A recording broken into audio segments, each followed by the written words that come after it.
Bersiaplah teman-teman karena kita akan memulai perjalanan yang luar biasa. Dengan bantuan para ilmuwan super pintar dan penelitian mereka, kami telah meminta AI untuk membawa kita kembali ke masa 2 miliar tahun yang lalu dan menunjukkan kepada kita seperti apa bumi kita yang mengagumkan ini.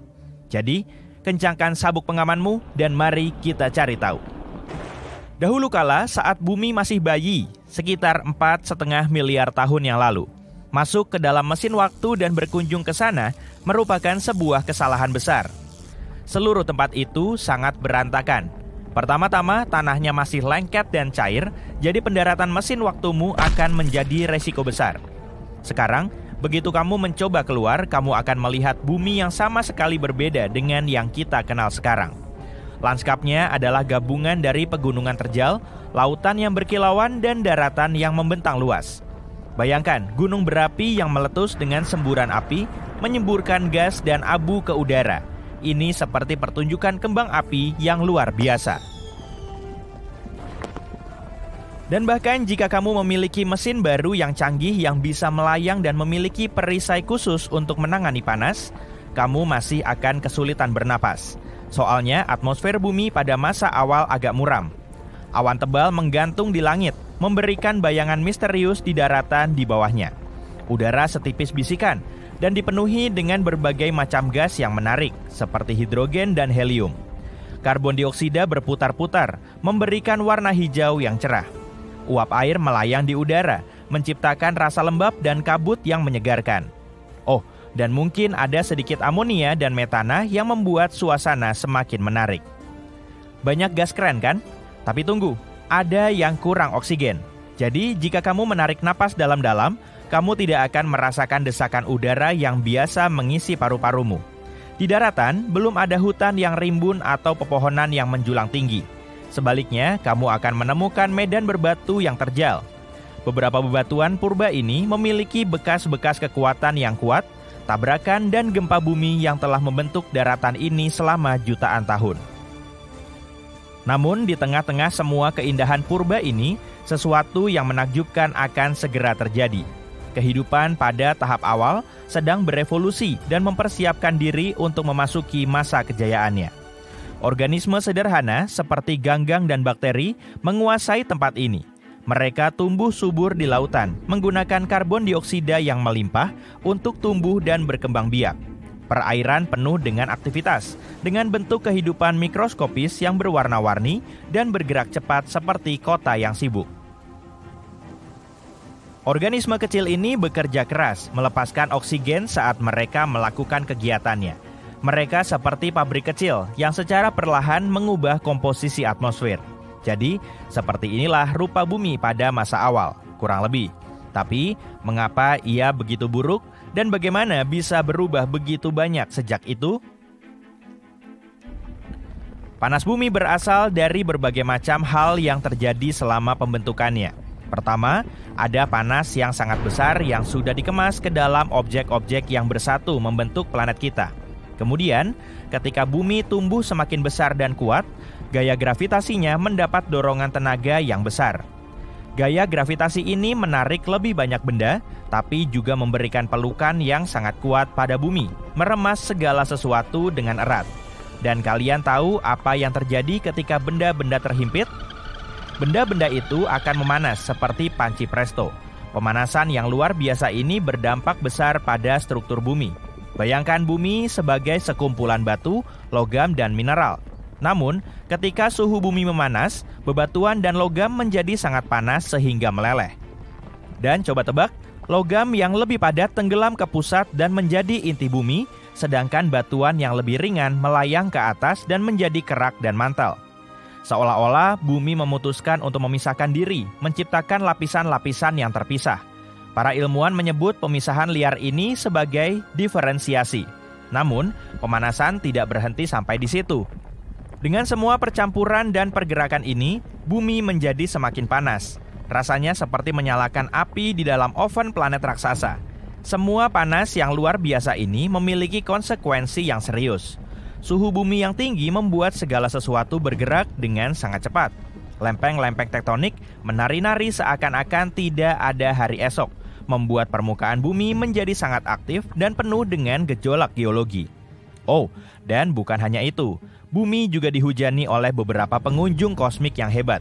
Bayangkan begini, ketika bumi sedang sibuk mengumpulkan berbagai macam puing-puing angkasa saat pembentukannya, bagian lain dari tata surya sedang mengalami kekacauan. Saturnus dan Jupiter memutuskan untuk mengacaukan keadaan dengan mengubah orbitnya, mengirimkan sejumlah besar benda-benda masif yang meluncur ke arah bumi. Tabrakan-tabrakan ini bukan main-main. Tabrakan-tabrakan ini menghasilkan ledakan yang melelehkan mineral-mineral di kerak bumi dan bahkan menguapkannya. Ledakan ini sangat kuat sampai melontarkan gas ke atmosfer bumi. Benar-benar pertunjukan kembang api yang dahsyat. Percaya atau tidak, kita masih bisa melihat bekas-bekas pertempuran kuno dari tabrakan-tabrakan ini. Memang butuh kerja detektif yang cermat, tapi kita bisa melihat sekilas bekas-bekas tabrakan itu. Sebagai contoh, ada tempat yang disebut Kawah Maniitsoq di Greenland. Meskipun tidak ada kawah yang bisa dilihat, kita bisa meneliti bebatuan yang letaknya mencapai 20,1 hingga 25 km di bawah permukaan bumi pada masa lalu. Dan coba tebak, batuan-batuan itu memiliki bekas guncangan yang kuat dan tiba-tiba. Nah, itu baru lingkungan yang tangguh. Tabrakan yang paling dahsyat di antara semua tabrakan itu terjadi dengan sebuah planet bernama Theia. Theia yang seukuran Mars menabrak bumi dengan suara dentuman dahsyat. Itu adalah peristiwa kolosal yang mengubah segalanya. Inti logam Theia menyatu dengan inti bumi, sementara lapisan luar kedua planet hancur dan terlempar ke angkasa. Hasilnya, sebuah cincin puing-puing yang indah mengelilingi bumi. Nah, inilah bagian yang paling keren. Puing-puing itu tidak hanya melayang-layang selamanya. Puing-puing itu mulai menyatu, seperti potongan-potongan puzzle yang menemukan pasangannya. Dan voila, kita punya bulan sendiri. Apakah kalian bisa mempercayainya? Dan proses pembentukan bulan yang luar biasa ini mungkin hanya membutuhkan waktu 10 tahun atau bahkan kurang dari itu. Gila bukan?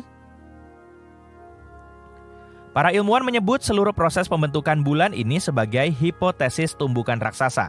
Jadi lain kali saat kamu menatap bulan di langit malam, ingatlah bahwa bulan sebenarnya adalah potongan-potongan besar dari planet kita sendiri. Dan omong-omong, bumi juga mengalami petualangan yang cukup seru saat menciptakan atmosfernya. Pada awalnya, upaya pertama planet kita untuk memiliki atmosfer tidak berjalan mulus. Planet ini memiliki lapisan tipis hidrogen dan helium yang ikut bersama semua materi yang terkumpul. Tapi, gas-gas itu seperti seniman yang licik dan memutuskan untuk melayang ke luar angkasa. Dadah, gas-gas! Untungnya, bumi tidak menyerah. Ia melanjutkan untuk putaran kedua. Udara tiba-tiba jadi dingin. Suhu sekitar langsung ngedrop ke bawah 0 derajat Celcius. Tubuh seketika menggigil meski salju nggak terlihat turun. Embun beku muncul di tanah, rumput, dan pepohonan. Es segera mencair, memenuhi cekungan dan membentuk perairan. Orang-orang yang masih kedinginan mulai mendongakkan kepala ke angkasa. Mereka mau mastiin kalau ukuran matahari memang 2 kali lebih kecil dari biasanya. Sang surya jadi kelihatan mirip bintik kecil di kejauhan yang nggak bisa menghangatkan bumi. Parahnya lagi, batuan besar dari langit terus melesat ke orang-orang yang ketakutan ini. Tabrakan dengan benda langit sebesar itu pasti akan merusak bumi. Oke, sekarang kita balik ke kenyataan ya. Bumi menempati posisi yang pas di tata surya kita. Jaraknya nggak terlalu dekat maupun terlalu jauh dari matahari, sehingga suhunya bisa ditoleransi dan nyaman bagi kita. Planet kedua dari matahari yaitu Venus. Para saintis sering menyebutnya sebagai kembaran jahat bumi karena suhunya sangat panas dan nggak memungkinkan adanya kehidupan. Di atmosfernya terdapat awan tebal yang menghasilkan hujan asam. Dan gas rumah kaca membuat suhu di permukaan Venus semakin ngebul. Tapi meskipun Venus sedikit lebih ramah dari itu, kita tetap nggak akan bisa tinggal di situ karena jaraknya terlalu dekat dengan matahari. Kalaupun ada air yang berbentuk cair, pasti akan langsung menguap dan menutup kemungkinan adanya kehidupan. Sedangkan Mars yang posisinya setelah bumi agak terlalu jauh dari matahari, sehingga lebih dingin dan terpencil. Suhu di permukaannya nggak cukup hangat untuk membuat airnya tetap cair dalam waktu lama. Apalagi si planet merah nggak punya atmosfer. Padahal elemen inilah yang bikin udara di bumi bisa dihirup. Jadi, kalau jarak bumi ke matahari mengalami perubahan, suhunya juga akan berubah. Tapi selisih ratusan kilometer masih belum kerasa bedanya sih. Lagi pula, jarak perputaran bumi ke matahari nggak selalu sama, kadang lebih dekat dan kadang lebih jauh. Agar efeknya bisa kerasa, jaraknya harus berubah jutaan kilometer. Kayak kejadian di awal video tadi, matahari akan kelihatan jauh lebih kecil dan jaraknya makin jauh. Suhunya mungkin nggak akan langsung turun karena masih ada cadangan panas. Tapi saat cuacanya makin dingin, laut akan diselimuti es dan permukaannya terus menyusut. Es akan memantulkan banyak panas matahari ke atmosfer dan luar angkasa, yang bikin bumi kita kurang hangat. Saat es bertambah banyak, uap air di udara jadi berkurang. Padahal uap air ini bisa menangkap panas dan membentuk awan. Akibatnya, hujan makin jarang mengguyur. Dengan udara dingin dan minimnya hujan, tumbuhan jadi gampang mati. Area beres dan tanah tandus terus meluas, menyisakan sedikit pinggiran sungai untuk sementara waktu. Setelah beberapa saat, sungai nggak akan mengalir karena membeku atau mengering. Danau dan laut juga ikut beku. Kehidupan di sekitarnya akan musnah. Setelah tumbuhan mati, makhluk hidup lain terkena imbasnya. Bumi kita akan berubah jadi gurun beku. Kamu masih ingat sama batu raksasa yang disebutin di awal video tadi kan?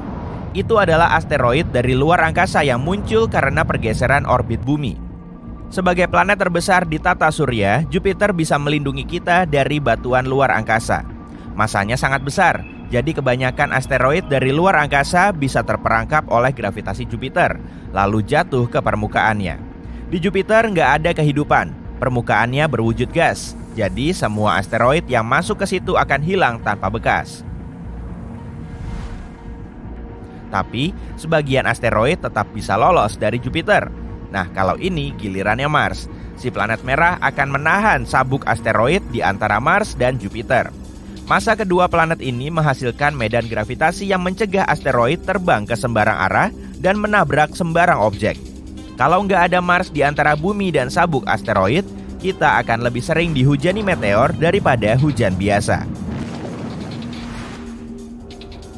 Semisal posisi bumi berada di Mars, maka planet kita akan menjauh ratusan juta kilometer dari matahari. Massa bumi kurang lebih sama dengan Mars, jadi sabuk asteroid nggak akan bergeser. Tapi suhu di dalamnya akan ngedrop dan memicu kepunahan. Kalau bumi kita bergeser tapi Marsnya tetap di tempat, bisa dipastikan akan terjadi bencana. Kedua planet gak akan bisa mengorbit matahari pada kecepatan yang sama karena masanya nggak sama. Bumi dan Mars juga akan bertabrakan. Kalau dilihat-lihat dari kecepatannya, kedua planet ini akan hancur dan mungkin akan menghasilkan sabuk asteroid baru di tata surya kita. Kalau bumi mendekati matahari, kita nggak akan bisa apa-apa lagi. Selain besar, matahari juga panas dan nggak bersahabat. Panasnya akan melelehkan gletser di bumi dan menaikkan permukaan air laut secara drastis. Air akan langsung membanjiri sebagian besar benua dan daratan semakin menyusut. Artinya, penyerapan panas terus bertambah sehingga menyebabkan kenaikan suhu. Perairan luas juga cepat menguap, lalu melepaskan banyak uap air dan karbon dioksida ke atmosfer. Karbon dioksida adalah gas rumah kaca yang menyerap panas dan uap air. Kedua zat ini akan menjebak lebih banyak panas matahari dan membentuk awan tebal. Kondisinya mirip banget kayak di Venus, tapi tanpa asam. Lapisan awan tebal ini juga bikin planet kita semakin panas. Pada akhirnya, seluruh permukaan bumi akan terus memanas, hingga kebanyakan makhluk hidup nggak mampu bertahan. Hanya segelintir makhluk hidup tahan banting yang bisa bertahan di suhu setinggi itu. Misalnya, hewan gurun.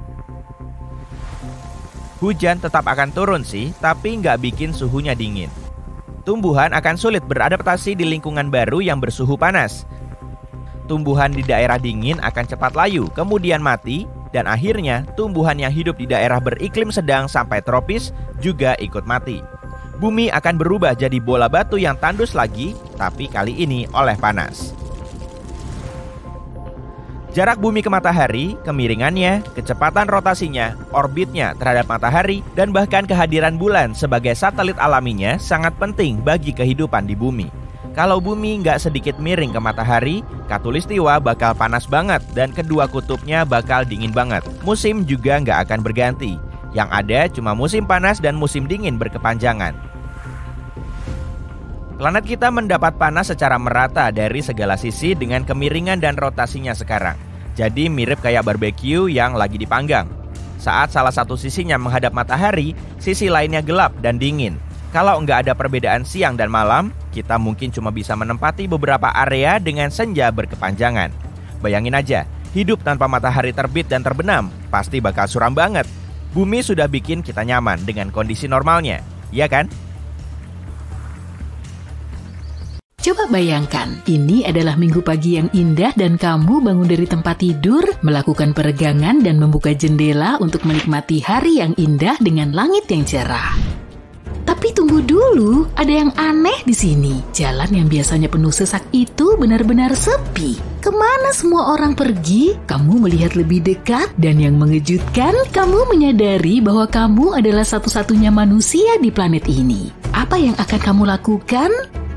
Yuk kita mulai dari sini. Jawaban dari pertanyaan itu sederhana. Kamu bisa melakukan apa saja dan semua hal yang kamu inginkan. Dunia adalah taman bermainmu dan kamu bisa menciptakan petualanganmu sendiri. Ingin mengendarai mobil sport secepat kilat di jalan tol? Silahkan, karena nggak ada lalu lintas yang bisa menahanmu. Ingin bermain golf dari puncak gedung pencakar langit? Kenapa enggak? Siapa yang peduli kalau kamu akhirnya memecahkan 1 atau 2 jendela dengan bola golf? Apakah kamu selalu bermimpi untuk tinggal di rumah besar? Coba tebak, sekarang kamu bisa.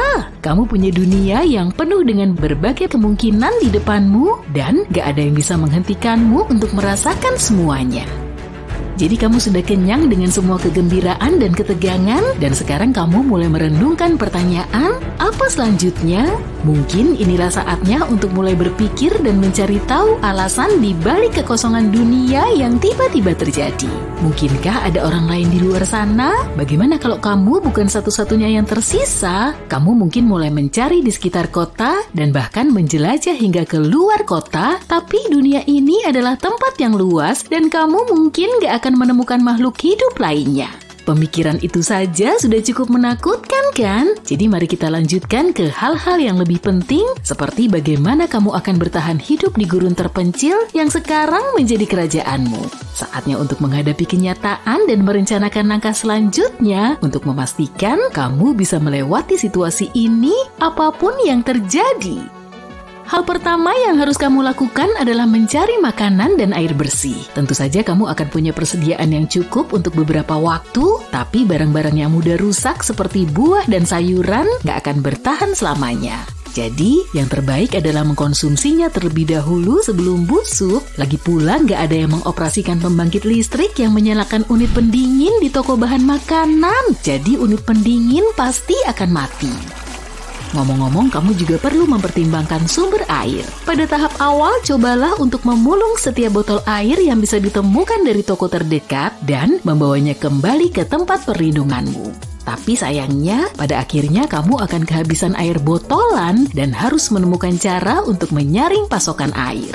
Ini akan menjadi tugas penting untuk memastikan kelangsungan hidup dalam jangka panjang. Belilah filter air portabel seperti ini, dengan itu kamu akan bisa mengambil air dari sumber apapun, baik itu sungai atau bahkan lubang yang kamu gali sendiri. Dan kamu bisa meminumnya langsung setelah dibersihkan dalam botol ini.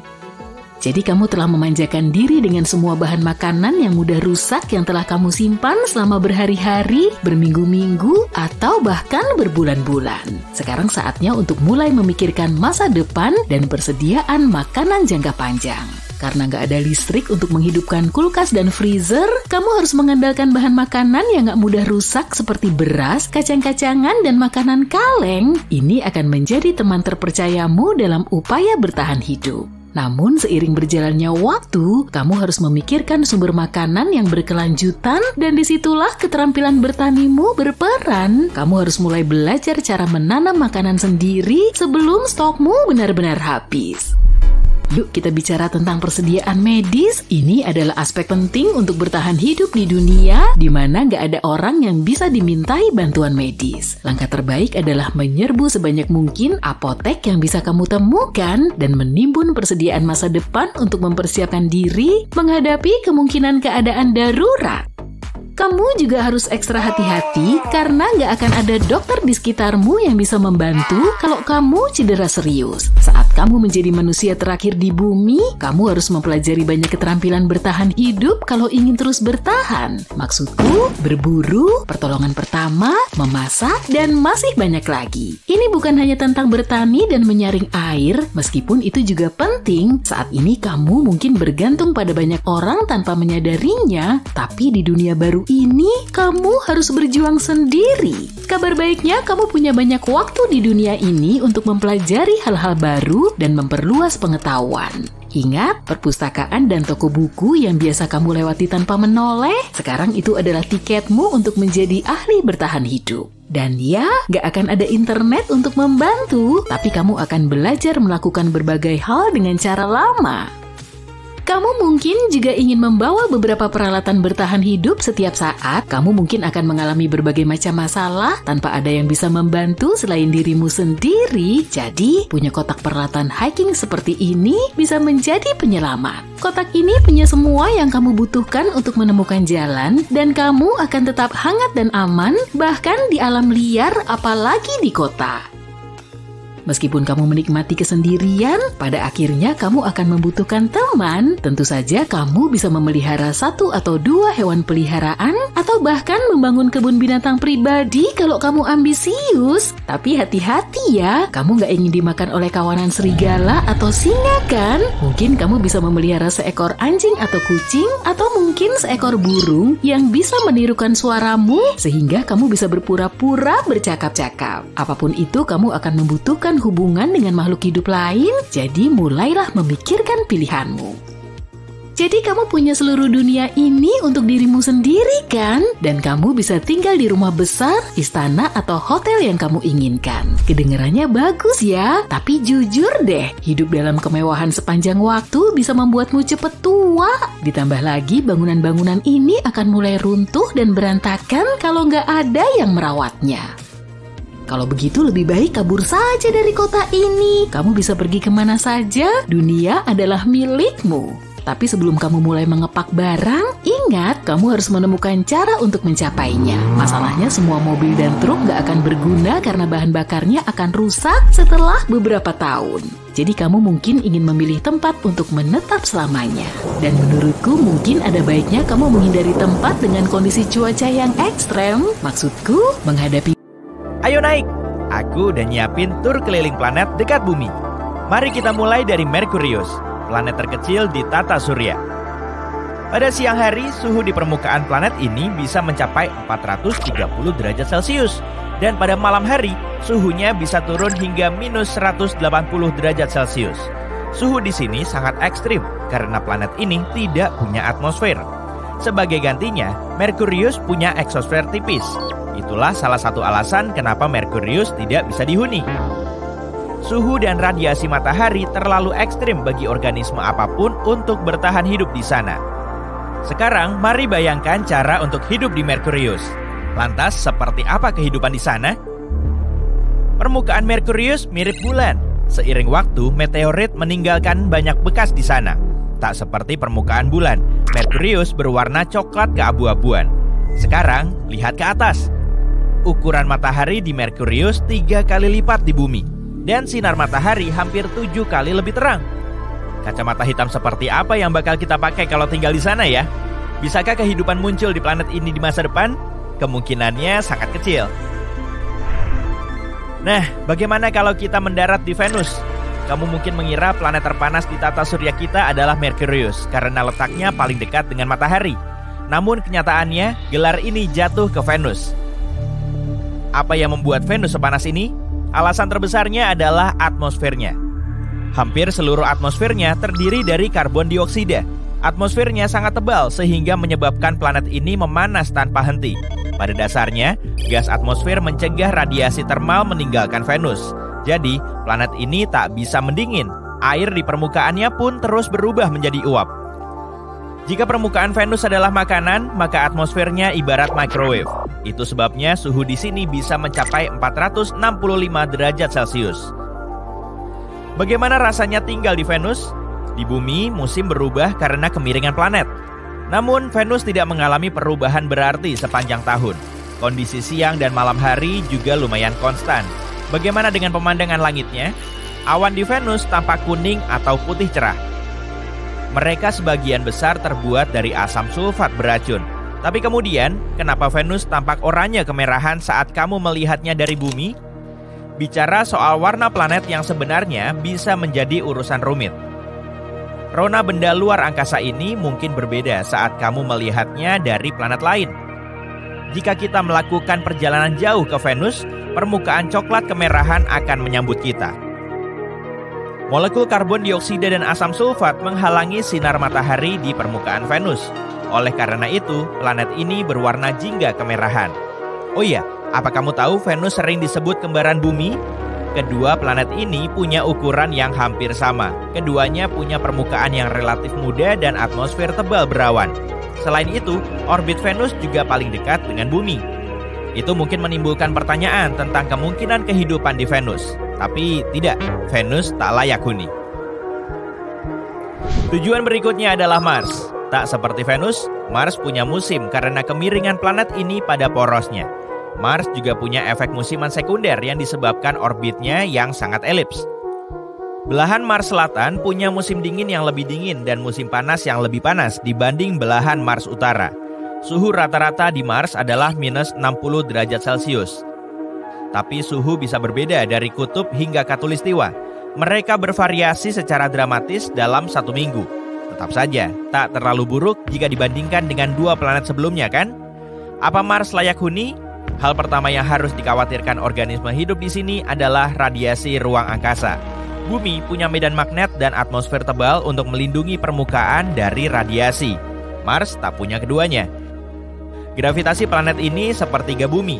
Gravitasi lebih lemah dan atmosfer lebih tipis mempersulit makhluk hidup untuk bertahan hidup di planet merah.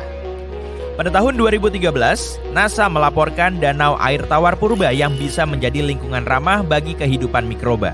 Ini menjadi bukti bahwa air cair pernah mengalir di Mars. Konfirmasi ini menunjukkan Mars mungkin punya lingkungan yang diperlukan untuk mendukung kehidupan. Tapi, apa yang terjadi dengan air di Mars? Penjelasan paling populer adalah atmosfer planet ini menjadi terlalu tipis dan dingin untuk menampung air cair di permukaan Mars. Hilangnya air Mars mungkin juga terkait dengan hilangnya medan magnet awal. Atau alasannya mungkin adalah ukuran planet merah ini. Mars mungkin terlalu kecil untuk menampung air. Jadi saat ini Mars tak layak huni. Tapi kamu tahu para ilmuwan terus mengirim misi ke Mars? Mungkin mereka akan menemukan beberapa informasi baru. Kita lihat saja nanti ya. Sekarang Jupiter. Apa kamu pernah bertanya-tanya bagaimana rasanya hidup di planet terbesar di tata surya? Lingkungan Jupiter adalah tempat yang sangat tidak mungkin menopang kehidupan. Suhu dan komposisinya terlalu ekstrem untuk organisme apapun. Jupiter punya lapisan gas, sebagian besar hidrogen dan helium. Gas-gas ini memenuhi seluruh planet. Secara harfiah, tak ada permukaan padat di planet ini.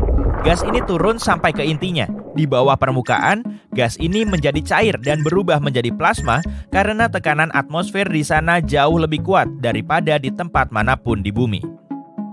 Agar kamu bisa membayangkan, organisme di Jupiter harus menahan tekanan atmosfer 1000 kali lipat lebih kuat daripada di bumi. Bisakah makhluk hidup bertahan dalam kondisi seperti itu? Agak mustahil. Jupiter benar-benar tidak bisa dihuni. Tapi kamu pernah dengar bulannya, Europa, mungkin merupakan zona layak huni. Pindah lagi yuk, Saturnus. Ini planet terbesar kedua di tata surya. Seperti Jupiter, Saturnus adalah bola gas raksasa yang terutama terdiri dari hidrogen dan helium. Bagaimana suhu di Saturnus? Dingin banget. Selain itu, ada angin yang sangat kuat di sana. Angin di atmosfer atas Saturnus mencapai kecepatan 490 meter per detik. Mari kita bandingkan dengan badai di bumi untuk mendapatkan pemahaman lebih baik. Badai terkuat yang pernah tercatat di bumi bergerak dengan kecepatan 107 meter per detik. Jadi jawaban atas pertanyaan apakah ada kehidupan di Saturnus tampaknya lumayan jelas. Di sana tidak ada kehidupan. Perhentian berikutnya adalah Uranus, salah satu raksasa es terbesar. Atmosfer Uranus didominasi oleh es, tapi itu bukan satu-satunya alasan planet ini berwarna biru. Terdapat metana di atmosfernya. Metana menyerap cahaya merah dan memantulkan warna biru. Hal yang sama berlaku untuk Neptunus. Uranus adalah planet terdingin di tata surya. Suhu di sana bisa serendah minus 224 derajat Celcius. Kehidupan di bumi membutuhkan sinar matahari untuk mendapatkan energi. Tapi di Uranus tak ada yang bisa menghasilkan energi apapun bagi kehidupan untuk berkembang. Intinya, Uranus tidak punya lingkungan untuk menopang kehidupan. Lanjut ke Neptunus, raksasa es kedua. Apa yang ada di planet terjauh di matahari ini? Jelas, di sana sangat dingin. Tak ada sumber energi yang bisa dimanfaatkan oleh kehidupan bakteri. Begitu juga dengan sumber air cair. Para ilmuwan meyakini kehidupan di Neptunus tak mungkin ada karena kondisinya sangat tidak bersahabat. Jadi, apa yang membuat planet kita layak huni? Bukan cuma untuk manusia, tapi juga organisme hidup apapun, bahkan mikroba. Kondisi tertentu diperlukan untuk hidup. Semua makhluk hidup butuh makanan, air, dan suhu yang tepat untuk berkembang. Atmosfer adalah elemen vital. Manusia, misalnya, membutuhkan oksigen untuk bernapas dan hanya bisa bertahan hidup di suhu 2022 dan 2023 menjadi tahun-tahun penting dalam pencarian dunia baru. Tahun lalu, NASA berhasil menemukan lebih dari 5.000 eksoplanet yang telah terkonfirmasi. Daftarnya sangat beragam. Di antaranya ada bumi super berbatu, planet gas raksasa seperti Jupiter, planet es raksasa seperti Neptunus, dan sebagainya. Dan ini baru permulaan. Kemungkinan ada lebih dari 1 triliun eksoplanet di galaksi kita saja loh. Tapi pertanyaan terpentingnya adalah, berapa banyak sih yang bisa dihuni oleh manusia? Apakah ada planet dalam daftar ini yang memungkinkan adanya kehidupan? Atau yang bisa jadi rumah masa depan kita? Tentu saja ada. Dan di tahun 2022 hingga 2023, kita menemukan 5 di antaranya. Jadi kencangkan sabuk pengamanmu dan bersiaplah untuk perjalanan seru keluar tata surya. Planet pertama dalam daftar kita adalah Wolf 1069b, nama yang membosankan dan kaku. Jadi aku akan menyebutnya Wolfie saja. Toh siapa juga yang bakal menghentikanku? NASA? Sebuah studi baru yang dilakukan oleh 50 astronom ahli mengonfirmasi sesuatu yang mengagumkan, yaitu eksoplanet Wolfie yang berlokasi hanya 31 tahun cahaya dari kita berpotensi menjadi sebuah dunia berbatu. Dengan kata lain, secara teoretis, planet ini layak dihuni. Tim di balik penemuan ini menggunakan teknik yang disebut kecepatan radial untuk mendeteksi eksoplanet tersebut. Ini adalah cara para ilmuwan mempelajari pergerakan bintang dan planet. Seperti halnya saat bermain lempar tangkap bola dengan temanmu, saat dia melempar bola ke arahmu, kamu bisa melihat bolanya semakin mendekatimu. Itu mirip kecepatan radial. Ketika sebuah planet bergerak ke arah kita, planet tersebut membuat bintang yang di orbitnya tampak mendekat ke arah kita. Ketika planet bergerak menjauhi kita, planet itu pun juga membuat bintangnya tampak lebih jauh. Para ilmuwan bisa menggunakan informasi ini untuk mengetahui aktivitas planet dan seberapa besar ukurannya. Dan begitulah cara mereka menemukan Wolfie. Eksoplanet ini diperkirakan seukuran bumi dan masanya 1,5 masa bumi. Planet ini mengorbit bintang Katai merah yang akan kita sebut sebagai Ibu Wolfie. Tapi ada fakta menarik nih. Wolfie mengorbit di dalam zona layak huni bintangnya, yang berarti ada kemungkinan air dalam wujud cair bisa ditemukan di permukaannya. Ini seperti mendapatkan jackpot eksoplanet. Oh, andai saja aku punya tiket. Studi ini memperkirakan jika Wolfie memiliki atmosfer seperti bumi, suhu di sana bisa mencapai 12 derajat Celcius, yang berarti air dalam bentuk cair bisa menggenang di sisi siang planet tersebut. Tapi kekurangannya adalah eksoplanet ini terkunci pasang surut pada bintangnya, yang artinya sisi yang sama selalu menghadap ke bintang. Bayangkan saja, satu sisi planet selalu disinari oleh kehangatan bintang induknya, sedangkan sisi satunya lagi berada dalam kegelapan abadi. Seperti masa SMP. Cuma bercanda kok. Tim di balik penemuan ini yakin kalau planet ini sangat layak untuk diteliti lebih lanjut. Tapi kita mungkin harus menunggu 10 tahun lagi untuk mendapatkan jawabannya. Sementara itu, kita hanya perlu terus mencari di langit dengan teleskop dan berharap yang terbaik. Planet berikutnya adalah TOI 700e. Apa ya nama panggilan yang bagus? NASA baru saja menemukan planet baru yang akan mengguncang galaksi kita. Wah, sepertinya bakal seru nih. Aku akan menamainya Toys Were Us. Ukurannya hampir sebesar bumi, kemungkinan besar memiliki air dalam bentuk cair di permukaannya, dan jaraknya hanya 100 tahun cahaya. Tentunya kita belum bisa melakukan perjalanan ke sana, tapi ini sudah cukup dekat dalam gambaran besarnya. Toys Were Us merupakan planet keempat dalam tata suryanya dan memiliki orbit yang pendek, yaitu hanya 28 hari untuk mengitari bintang induknya. Setidaknya kamu akan berulang tahun setiap bulan. Hore! Penemuan kali ini dilakukan dengan metode transit. Planet-planet terlihat sangat kecil dan sulit dideteksi. Tapi ketika berada di depan bintangnya, planet akan menghalangi sebagian cahaya yang datang darinya, sehingga cahaya yang tampak sedikit lebih redup. Begitu planet bergerak menjauh, bintang akan kembali menjadi lebih terang. Jadi untuk menemukan planet ini, para ilmuwan mengamati dengan seksama apakah kecerahan cahaya bintangnya berubah. Kalau iya, berarti ada planet yang sedang bermain petak umpet dengan kita. Begitulah cara ilmuwan menemukan Toys Were Us. Misi TESS yang menemukannya. Misi ini menemukan 66 eksoplanet baru dan 2.100 kandidat lainnya yang masih menunggu untuk dikonfirmasi. TESS selama ini sibuk mencitrakan 75% bagian langit. Benar-benar efisien ya. Toys Were Us berada di zona layak huni yang optimis, terletak di antara planet C dan D, tapi mungkin saja planet ini terkunci pasang surut, sama seperti Wolfie. Jadi, kita mungkin harus puas dengan air yang hanya berada di satu sisi planet. Penemuan Toys Were Us merupakan prospek yang menjanjikan untuk pengamatan lanjutan di masa depan. Dan ini menunjukkan potensi TESS untuk menemukan eksoplanet yang lebih kecil lagi di masa depan. Siapa tahu, suatu hari nanti TESS akan menemukan rumah baru bagi manusia di antara bintang-bintang, atau setidaknya tempat liburan baru.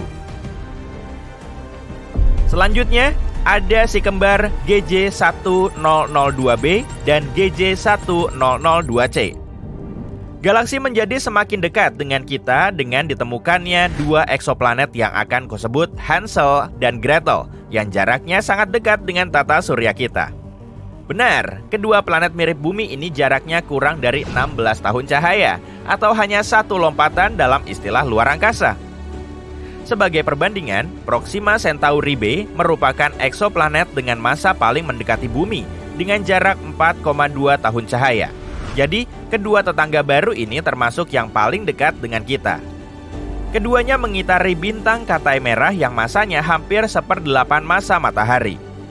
Cukup dingin dan redup ya, tapi nggak apa-apa, karena kedua planet ini berada sangat dekat dengan bintangnya. Hansel membutuhkan waktu 10 hari untuk mengitari bintang induknya, sedangkan Gretel butuh waktu sekitar 21 hari. Berarti lebih sering ulang tahun, ya kan? Penemuan ini didapat oleh tim ilmuwan internasional dan bukanlah sesuatu yang mudah. Tim tersebut harus bekerja sama dengan dua instrumen, yaitu espresso dan Carminis. Hasilnya, sebuah cafe latte.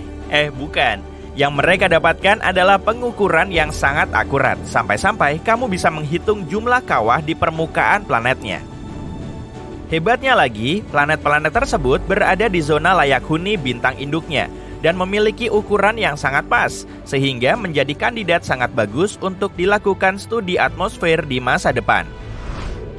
Ketua penelitian mengatakan bahwa alam sepertinya ingin menunjukkan pada kita kalau planet serupa bumi itu sangat umum. Dengan penemuan ini, kita sekarang tahu ada 7 planet dalam sistem keplanetan yang berada cukup dekat dengan matahari. Siapa sangka tetangga kita bisa begitu ramah? Kesimpulannya, penemuan Hansel dan Gretel merupakan lompatan besar bagi umat manusia.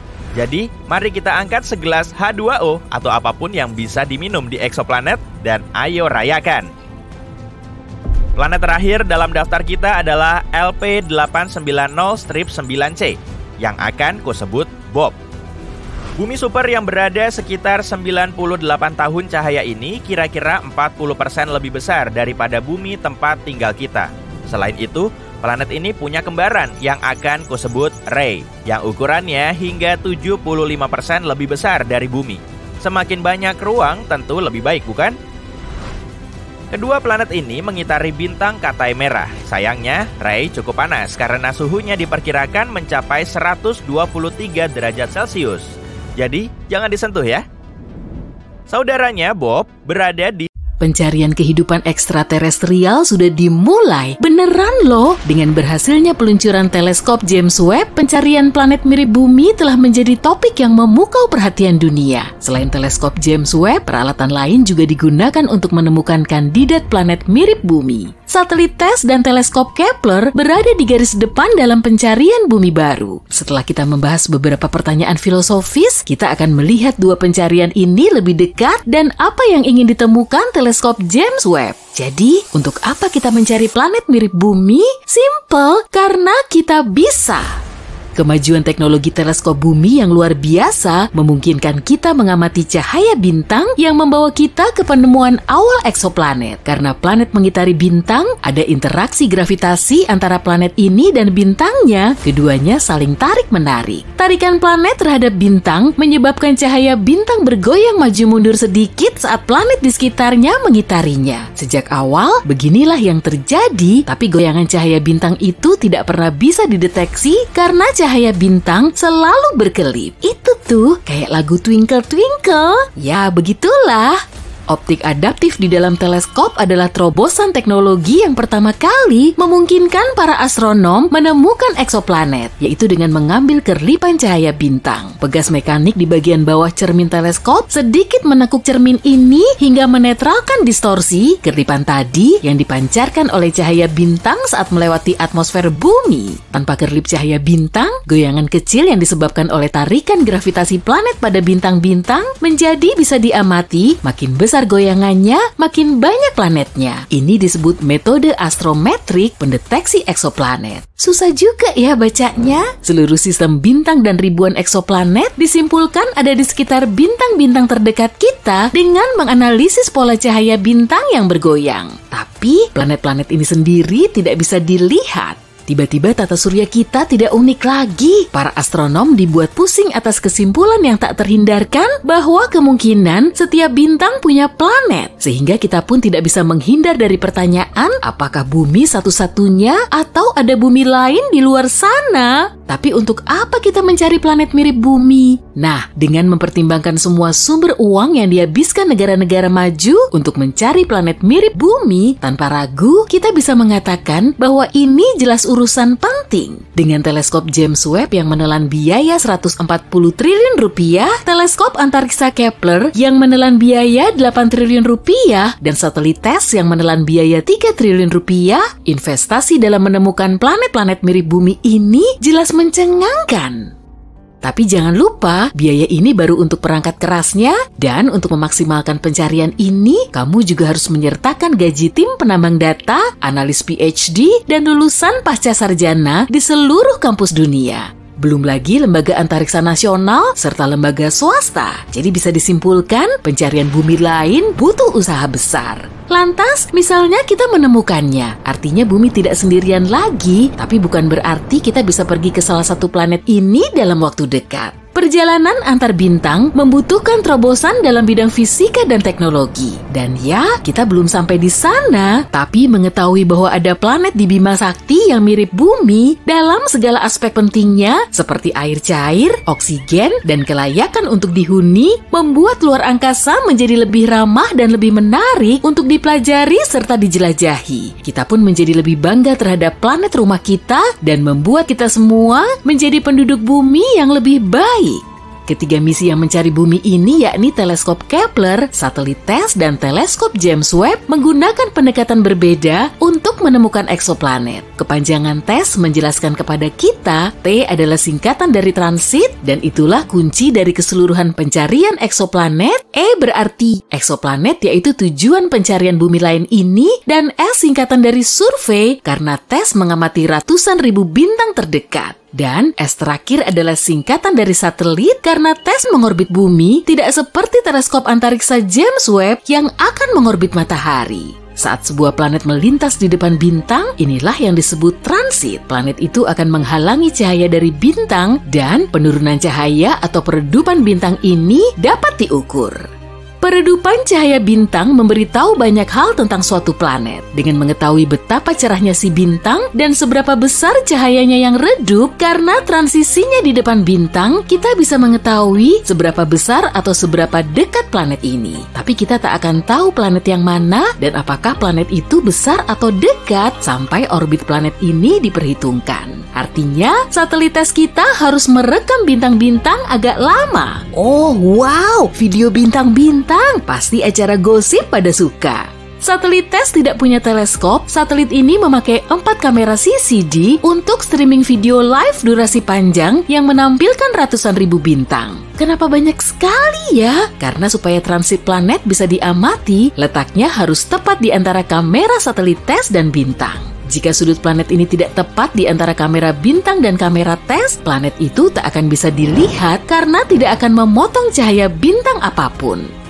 Transit planet jarang terjadi, misalnya Venus melintasi pandangan bumi terhadap matahari cuma dalam beberapa ratus tahun. Namun, kamera tes melihat banyak transit planet di antara ratusan ribu bintang dalam bentuk streaming video berdurasi panjang. Kamu pasti tahu apa artinya. Artinya ada ribuan kali lebih banyak planet dibanding yang kita amati lewat metode transit. Oleh karena itu, ada satu kesimpulan yang tak terhindarkan, yaitu setiap bintang punya planet. Planet ada di mana-mana. Sekarang, teleskop antariksa James Webb dengan cermin raksasa sepanjang 6,5 meternya memasuki pencarian. Ini adalah keajaiban teknologi, keajaiban dunia modern, keajaiban dunia teknik yang canggih. Antisipasi pencapaiannya makin seru, tapi dengan antisipasi yang meningkat, datang pula jumlah keraguan yang sama besarnya.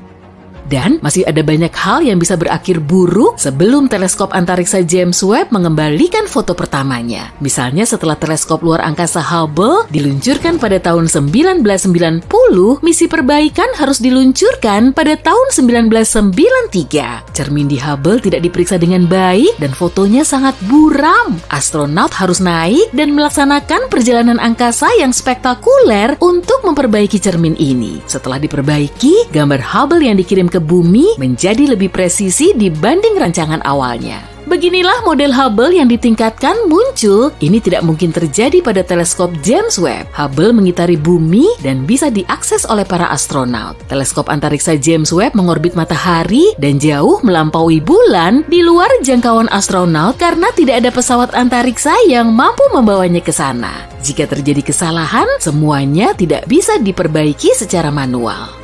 Seolah tantangannya belum cukup, teleskop antariksa James Webb hanya punya satu kamera untuk memeriksa kerusakan yang mungkin ada atau kegagalan fungsi mekanis yang terjadi di lingkungan keras antar planet. Setiap perbaikan jarak jauh harus dilakukan langsung dari bumi. Teleskop antariksa James Webb kini sudah diluncurkan, 18 segmen cerminnya perlu diselaraskan untuk menghasilkan satu gambar. Proses yang sangat penting ini akan memakan waktu beberapa bulan begitu teleskop sepenuhnya dikerahkan. 70 dari 286 penugasan pengamatan pertama teleskop ini menargetkan eksoplanet. Dengan data dari pencarian eksoplanet sebelumnya, kita tidak perlu membuang waktu mencari eksoplanet. Lokasi dan orbitnya sudah diketahui, teleskop James Webb akan langsung mencari ke sana. Teleskop antariksa James Webb bukan teleskop optik seperti teleskop antariksa Hubble atau teleskop lain yang melihat cahaya biasa. Teleskop ini melihat cahaya inframerah dan gambar-gambar planet diharapkan berbentuk titik-titik cerah atau agak kabur jika punya atmosfer. Spektrum planet akan menghasilkan informasi paling banyak tentang suatu eksoplanet. Setiap gas di sekitar eksoplanet akan menyerap cahaya bintang karena cahaya bintang melewati atmosfer planet. Misalkan ada metana di atmosfer planet, oksigen atau karbon dioksida, gas yang paling mengindikasikan hidup. Jika menemukannya, teleskop James Webb bisa mendeteksinya dengan analisis spektroskopi. Seluruh potret eksoplanet bisa dibentuk dari informasi inframerah, mulai dari rentang suhunya, isi atmosfernya, air cair, dan bahkan probabilitas kehidupan. Dan semua ini sangat penting. Teleskop antariksa James Webb punya misi lain juga. Teleskop ini ditugaskan untuk mencari formasi bintang dan formasi planet di nebula dalam Bima Sakti. Memahami proses pembentukan tata surya adalah bagian dari pencarian bumi baru. Dengan mendeteksi cahaya inframerah, teleskop antariksa James Webb akan mengintip ke galaksi jauh, galaksi yang cahayanya terhalang oleh debu dan gas. Galaksi-galaksi yang jauh ini terbentuk tak lama setelah Big Bang. Formasi galaksi adalah misi penting bagi teleskop James Webb. Galaksi-galaksi yang paling jauh ini sedang melaju begitu cepat sehingga cahaya yang dipancarkan meregang di bawah frekuensi spektrum yang terlihat menjadi inframerah. Teleskop besar kita bisa melihat galaksi yang sebelumnya tidak terlihat ini. Kita berharap bisa mempelajari energi gelap misterius yang menyebabkan alam semesta terus berkembang pada kecepatan yang makin cepat. Kita berharap teleskop antariksa James Webb akan secara signifikan memperluas pengetahuan kita tentang alam semesta menakjubkan yang kita tempati ini. Bayangin deh, semua planet dalam tata surya mengadakan rapat dan memutuskan bumi harus pindah ke galaksi lain. Terus gimana? Oke Sobat Sister, kalau bumi diusir dari tata surya, bisa dibilang kita akan mengalami perjalanan yang gak mulus. Seperti yang kita tahu, tiap planet menempati orbitnya sendiri yang terhubung dengan matahari, menjamin tata surya kita berjalan sempurna. Tapi keadaannya gak selalu kayak gini. Miliaran tahun lalu, planet-planet dan asteroid selalu bertabrakan satu sama lain. Butuh waktu tertentu sampai tiap planet menemukan orbitnya masing-masing dan sistem kita membentuk formasi seperti yang sekarang ini. Mungkin kamu udah tahu faktor pengatur terpenting dari tata surya adalah gravitasi. Gravitasi menarik tiap materi ke tiap materi lain di alam semesta dan makin besar masanya, makin besar juga gravitasinya. Matahari melingkupi 99,75% dari seluruh massa dalam tata surya. Tarikan gravitasi matahari lah yang membuat bumi selalu berada di jalur yang stabil dan tetap. Tapi agar bumi menjadi planet liar, kita nggak butuh rapat antar planet yang surrealis itu. Hal ini mungkin kok. Memang kesannya nggak mungkin, tapi bisa. Misalnya, jika planet atau bintang pengembara apapun melintas dekat dengan tata surya, gaya gravitasinya bisa mengacaukan keteraturan planet-planet kita. Tapi tahu nggak sih, hal ini pernah terjadi loh. Sekitar 70.000 tahun lalu, sebuah bintang katai merah melintasi awan Oort dan mengacaukan semuanya. Awan Oort adalah lingkaran luar puing-puing ruang angkasa yang terletak di tepian sistem tata surya kita. Letaknya jauh di luar Pluto dan sabuk Kuiper dan mengitari matahari dalam orbit bola raksasa. Selain ke-8 planet dan sabuk Kuiper, ada sabuk asteroid lain antara planet Mars dan Jupiter. Sekarang, para ilmuwan menanti katai merah lain yang akan melintas di dekat tata surya kita. Tepatnya sebuah bintang oranye dari rasi Serpens-Skoda. Para astronom mengira bintang ini akan lewat di dekat matahari sekitar 1,29 juta tahun lagi dalam jarak sekitar 160 miliar kilometer. Masa bintang ini 60%-nya masa matahari, ini cukup untuk menimbulkan gangguan besar dalam sistem kita. Begitu bintang itu memasuki sistem, kita akan bisa melihatnya di langit malam tanpa alat bantu. Kayak melihat sebuah titik keoranyean kecil di langit. Selama berbulan-bulan, ukuran bintang ini akan makin membesar sampai kita bisa melihatnya di siang hari. Pada titik tertentu, ukurannya akan jadi begitu besar sampai kita nggak bisa menatapnya secara langsung. Sama seperti kata orang yang melarang kita menatap langsung matahari, tapi toh kita tetap melakukannya kan? Saat itu, langit malam akan dipenuhi sinar merah yang menakutkan. Dan setelah beberapa bulan, bintang oranye itu akan mulai menyusut lagi menjadi lebih kecil dibanding matahari. Tapi tunggu, matahari juga jadi lebih kecil? Iya, betul. Lewatnya Gliese 170 bikin bumi keluar dari orbitnya dan gaya gravitasinya menarik kita dari keselarasan alam kita. Sekarang bumi akan berkeliaran di tata surya sampai menuju luar angkasa. Jadi bakal gimana planet kita kalau kejadiannya memang begini? Pertama, bumi akan meninggalkan area yang disebut zona Goldilocks atau zona layak huni. Ini adalah bagian tata surya yang agak sempit di mana manusia bisa bertahan. Apa rahasia kesuksesannya? Air dalam keadaan cair. Para astronom juga telah menemukan bahwa Merkurius juga mengandung air, tapi cuma di kutub utara dan selatannya saja, tempat yang nggak pernah dicapai oleh cahaya. Pluto, planet katai di ujung tata surya kita, 30%-nya terdiri dari air, tapi sebagian besarnya tersembunyi di bawah lapisan es tebal.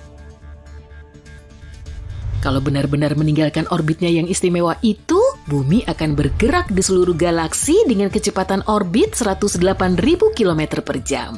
Itu 1000 kali lebih cepat dari larinya Cheetah. Kenceng banget ya! Jadi dalam waktu kurang lebih sebulan, umat manusia akan melihat raksasa merah Mars di Cakrawala. Sampai saat itu, kita akan memperoleh 40% dari sinar matahari yang dulu kita miliki. Kalau ada yang mau memulai peradaban baru, ini akan jadi momen sempurna. Dengan sinar matahari yang berkurang, tanaman akan lebih sulit melakukan fotosintesis, maka sebagian besar flora di planet kita akan mulai lenyap. Beberapa hari setelah meninggalkan orbit Mars, planet kita yang mirip pesawat ruang angkasa ini akan menghadapi tantangan pertamanya, bergerak melalui sabuk asteroid.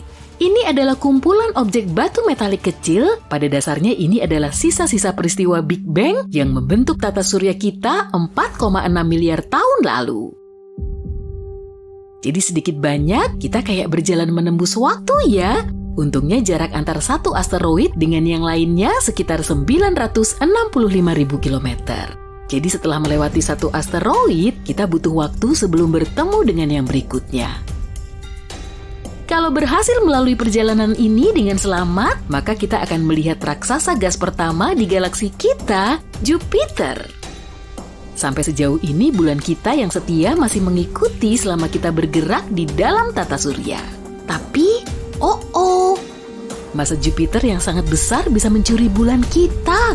Bagaimanapun, gravitasi Jupiter 2 kali lebih kuat dibanding gravitasi bumi. Kalau benar-benar bergabung dengan orbit Jupiter, bulan kita akan menjadi setidaknya bulan ke-80-nya Jupiter. Kalau menurutku sih agak kebanyakan ya. Pada titik perjalanan ini, suhu atmosfer bumi akan turun drastis sampai minus 145 derajat Celcius. Jadi kehidupan di bumi mungkin cuma akan ada di tempat-tempat tertentu. Sebagian besar air di planet kita akan membeku di titik ini, tapi hanya di permukaannya. Berkat aktivitas inti bumi yang memanaskan lautan kita dari bawah, panas bisa dilepaskan dan membuat sebagian air tetap dalam kondisi cairnya. Sebenarnya, inti bumi akan tetap aktif selama miliaran tahun setelah bumi meninggalkan orbitnya. Dalam kasus ini, mikroba yang hidup di dekat lubang-lubang hidrotermal akan berkembang. Tapi mungkin juga ada sedikit kehidupan di dekat panas yang tersedia oleh lubang-lubang termal di atas permukaan bumi, seperti di Taman Yellowstone. Opsi bagus bagi umat manusia adalah membangun kota-kota jauh di bawah tanah. Ini akan menjadi cara terbaik jika kita ingin kehidupan manusia tetap bertahan di planet bumi. 10 tahun setelah keluar dari orbit, kita akan memasuki perjalanan antar bintang. Kita akan berada di posisi 4,5 miliar kilometer dari matahari. Tata surya kita akan tinggal kenangan. Jika di titik itu kamu masih tinggal di bumi, kemungkinan kamu akan hidup berdampingan dengan kemajuan teknologi pesat. Manusia bisa membangun seluruh kota bawah tanah dengan energi panas bumi, bahkan mungkin kita akan menemukan cara mengubah es menjadi sistem bahan bakar berkelanjutan yang melimpah. Es juga akan menjadi sumber utama air, dan sampai saat itu proses transformasinya nggak akan begitu mahal. Berbagai tanaman bawah tanah juga akan berkembang, tapi sebagian tanaman akan lebih subur dibanding tanaman lain. Lumut, jamur, dan ganggang adalah alternatif yang bagus karena jauh lebih mudah dibudidayakan dan ditanam dalam jumlah besar. Ini artinya, sebagian besar menu makanan kita akan berbasis tanaman karena kemungkinan akan sulit memelihara hewan gembalaan di bawah tanah. Umat manusia akan bisa bertahan hidup selama ribuan tahun dengan cara ini. Jika bumi kebetulan melewati bintang yang memiliki planet layak huni, kita bahkan bisa mencoba membangun rumah di planet lain. Penerbangan ruang angkasa akan menjadi lebih mudah tanpa halangan atmosfer. Jadi iya, ide menjelajah planet lain kelihatannya nggak akan terlalu aneh dalam kasus ini.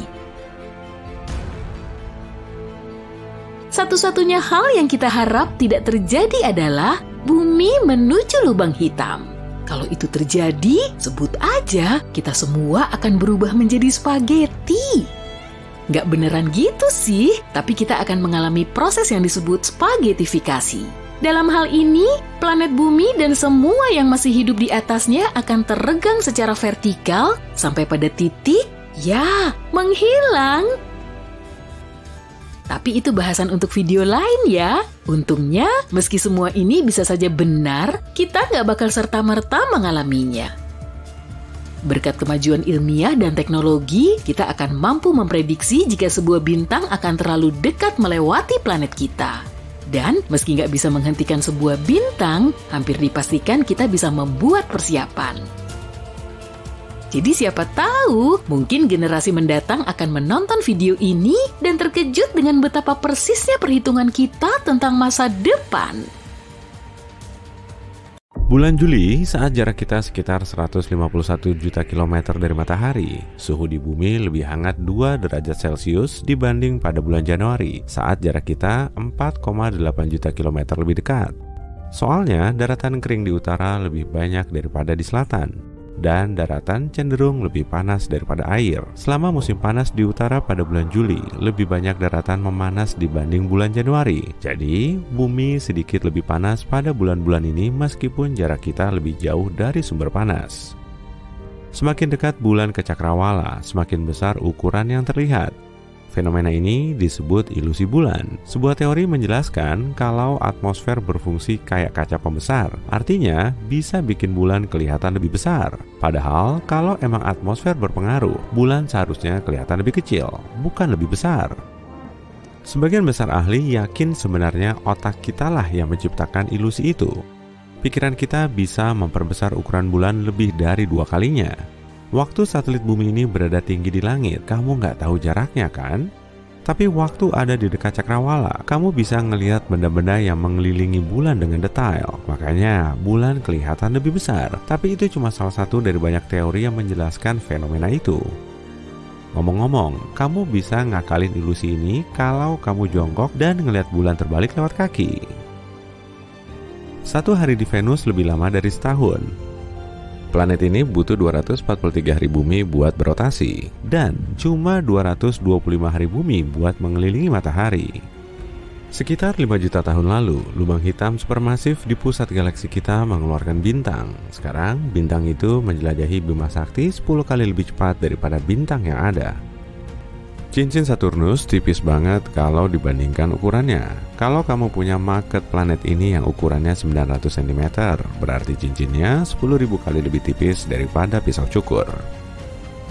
Umur Merkurius sudah beberapa miliar tahun. Pada 2016, saintis nemu keanehan di permukaan planet itu yang nunjukin kalau Merkurius menyusut. Setelah diteliti lagi, ternyata Merkurius belum selesai mendingin. Bumi dan bulan perlahan menjauh, tapi pelan banget kayak pertumbuhan kuku. Ini adalah sisi lain dari gaya gravitasi satelit kita. Bulan memengaruhi gelombang pasang di samudera bumi. Nah, gelombang itu mendorong bulan dan mempercepatnya. Nantinya, ini bikin satelit kita terdorong ke orbit lebih tinggi. Di zaman prasejarah, jarak bulan ke bumi lebih dekat daripada sekarang. Untungnya, kita nggak kehilangan bulan. Semakin jauh bulan, semakin lemah tarikan gravitasinya. Artinya, nggak lama lagi, bumi nggak akan mendorong bulan dengan kekuatan itu. Ditemukan tahun 2017, Kelt 9b adalah planet terpanas yang kita tahu. Nanti kalau kamu ngeluh panas lagi, ingat, suhu di planet itu bisa mencapai 4.300 derajat Celcius. Soalnya planet itu dekat banget sama bintangnya yang bernama Kelt 9. Bintang ini jauh lebih panas dan lebih besar dibanding matahari. Para ahli yakin bintang raksasa ini bakal melenyapkan seluruh planetnya karena panasnya itu. Mungkin kayak sauna matahari ya. Semua hal di bumi dan semua hal yang bisa dilihat manusia di luar angkasa dengan bantuan teleskop dan alat lain adalah materi normal. Materi itu terdiri dari atom dan molekul. Jumlahnya cuma 5% dari alam semesta loh. Hampir 3/4 alam semesta adalah energi gelap. Astronom bahkan nggak bakal tahu tentang itu kalau beberapa puluh tahun lalu nggak diketahui bahwa perluasan alam semesta nggak melambat.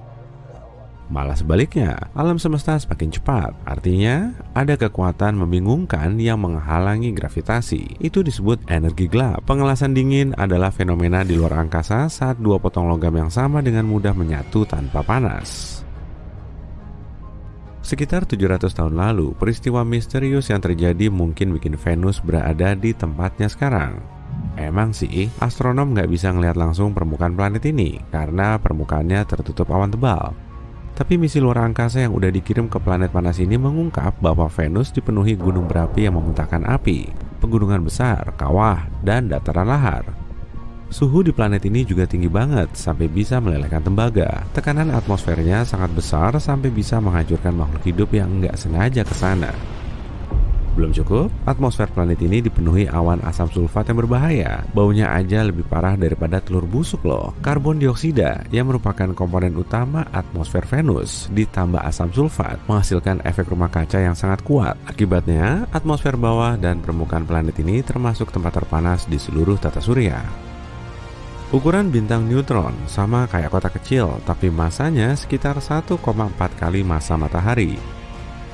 Bintang ini terbentuk waktu bintang masih mati dan intinya runtuh. Intinya terus menekan sampai semua elektronnya hancur, sehingga cuma meninggalkan neutron. Ini bikin bintang neutron salah satu benda terpadat di alam semesta. 1 sendok teh materi bintang neutron aja bisa punya berat 1 miliar ton loh. Pantesan aja ngambil sampel ini dan mengirimnya ke bumi bakal susah banget. Soalnya gravitasi di bintang neutron 2 miliar kali lebih kuat daripada gravitasi di bumi. Karena pengaruh bulan pada bumi, planet kita pelan-pelan berputar semakin lambat. Iya, pelan-pelan banget. Sekitar 17 milidetik setiap 100 tahun. Jadi bakal butuh 140 juta tahun sebelum sehari jadi 25 jam. Berarti waktu dinosaurus menghuni bumi cuma ada 23 jam sehari dong.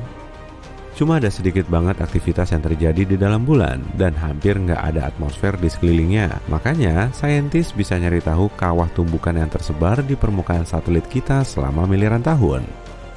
Saat meneliti kawah itu, astronom menemukan kalau bulan dengan planet kita mengalami pembombardiran berat akhir sekitar 4 miliar tahun lalu. Peristiwa ini juga dikenal sebagai bencana bulan. Jangka waktu ini berlangsung selama beberapa ratus juta tahun. Selama itu, banyak asteroid menabrak bumi, Merkurius, Mars, dan Venus. Teori saintifik terbaru mengungkap bahwa Venus mungkin punya iklim stabil selama miliaran tahun sebelum terjadi masalah. Astronom melakukan penelitian dan membuat model dunia Venus virtual. Model ini menggambarkan sebagian besar sejarahnya. Planet panas ini dulunya punya lautan dengan air dalam bentuk cair, suhu yang cukup, dan lempeng tektonik yang stabil. Bahkan, Venus mirip bumi di awal kehidupannya. Saintis memperkirakan periode perkembangan mirip bumi ini berlangsung lebih dari 3 miliar tahun. Saturnus adalah planet yang kecepatan anginnya lebih dari 1770 km per jam di khatulistiwanya. Saturnus juga punya cincin yang paling menonjol. Atmosfer Saturnus nggak begitu beda dari permukaannya, tapi semakin dalam, semakin tinggi tekanannya, dan hidrogennya jadi cair. Semakin jauh ke tengah planet, gas cair ini berubah menjadi hidrogen metalik, kayak Jupiter. Saturnus mungkin punya inti berbatu, dengan hidrogen dan helium yang mengelilinginya. Di sisi lain, meskipun planet ini terdiri dari bahan berbatu, intinya mungkin cair. Manusia udah menjelajahi luar angkasa selama 60 tahun dan upaya itu jelas terbayar. Semua planet di tata surya udah kita jelajahi sekarang, bahkan planet katai kayak Pluto dan Ceres. Sebagian besar eksplorasi dilakukan oleh program Voyager NASA yang dimulai tahun 1977. Voyager 1 dan 2 mengumpulkan informasi terkait planet, satelitnya, sistem cincin unik, dan medan magnetnya. Wahana antariksa kembar ini terus mengirim data ke bumi, dan saat ini Voyager 1 berada di medium antar bintang. Langit mungkin kelihatan tenang waktu dilihat dari bumi, tapi Bima Sakti bakal ngalamin tabrakan besar dengan galaksi Andromeda 4 miliar tahun dari sekarang. Pasang alarm ya, kedua galaksi ini bakal bertemu dan keduanya nggak akan bertahan. Bintang akan berhamburan dan rasi akan terpisah. Akhirnya, dua raksasa ini akan menyatu dan membentuk galaksi elips. Tapi menurut National Geographic, matahari dan bumi akan bertahan. Semua makhluk di bumi bakal ngelihat pemandangan indah saat kedua galaksi ini menyatu.